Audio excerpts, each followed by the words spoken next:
Hello, I'm Paul Burland and welcome to Wilder's Pool, the training ground of Warrington Wolves. Of course, it's 5 years since they moved across town to the Halliwell-Jones Stadium, but as you can see, they still use it as their training facility.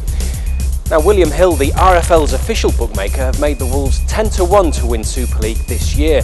They were an outside bet for many pundits last time around, but they failed to live up to those lofty expectations.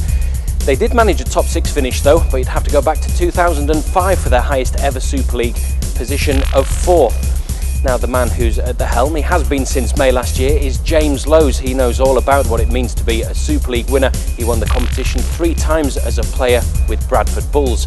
But do his Warrington side have what it takes to make him a Super League winning coach as well? We'll see, won't we? We'll see over the course of the next 28 rounds. We've worked extremely hard, as most teams will have done in pre-season, you know.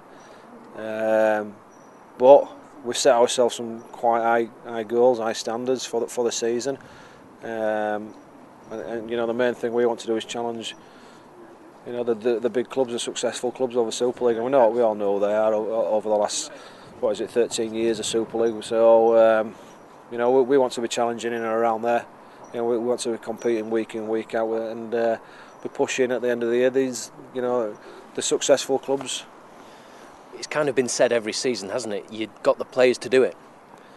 Some fantastic players, yeah. We have got some great players there.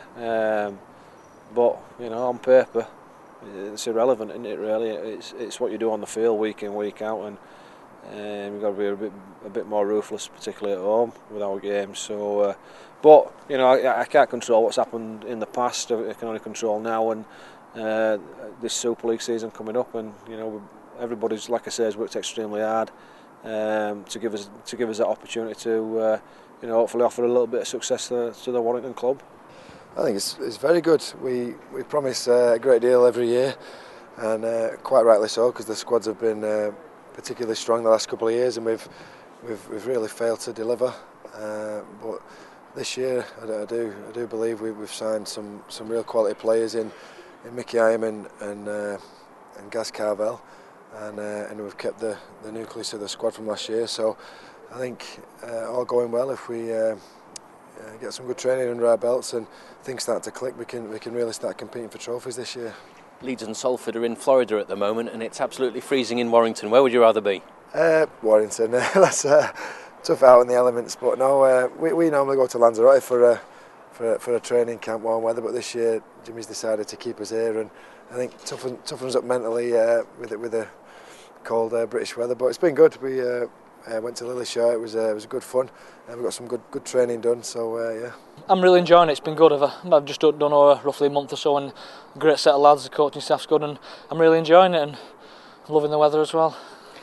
It wasn't a great World Cup collectively for England, but on a personal note, were you happy with your contribution? Reasonably happy, yeah. You know, it's been a couple of weeks since you played rugby and thrown in a test match. You know, it's a tough ask, but no, I thought I did all right. Probably a couple of areas I still could have improved, but I say probably everybody's going to say that. But no, personal point of view, I thought I acquitted myself pretty well. But it's not a personal game. It's a team game, you know. So we're very disappointed, but we've got to put that behind us now, and it's a new challenge for me here. New Super League season, as you say, new challenge for yourselves. How good is this group of players?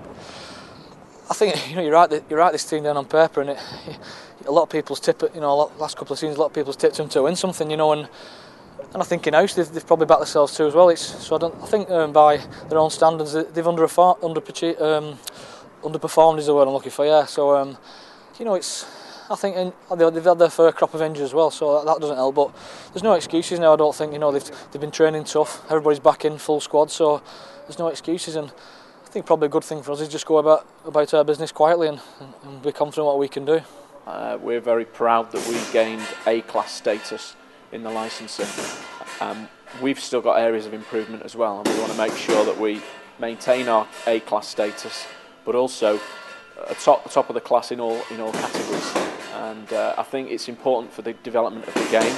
The franchising system is a good thing in my book. I think it allows off the field clubs to develop their resources, maximise what they've got, and also build a better stadium and environment for the game. It was during the era of that great man Brian Bevan that Warrington last won the title, back in 1955 in fact. So can the current crop of Warrington players emulate his achievement? We might find out after their first game. It's on Friday the 13th of February and it's against their local rivals, St Helens.